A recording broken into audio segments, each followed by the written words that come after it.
The Olympic world is a no-first world. So as a sponsor that spent an enormous amount of money, again, we need to work very hard to get our brand associated with that property.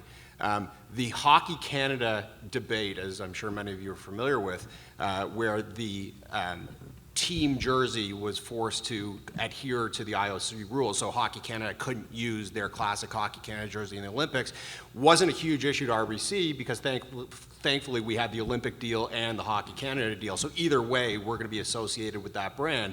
But for a Hockey Canada sponsor that's not an Olympic sponsor, all of a sudden they're losing that equity that they've built up into this national sports organization for all the years before the Olympics. I think at the end of the day, the IOC and Van Ock, through that extension, has come off their horse just a little bit. They are working hard with us to help us associate our brands, but they're clean venues. The Olympics is a clean venue. It's going to be, I think, the last great sporting arena that doesn't have rink boards and doesn't have advertising in ice and on the field and things like that. And I think the consumer appreciates that. I think the Olympics, as commercialized as we're trying to make it as a sponsor, I think it's, in many ways, the last bastion of clean competition.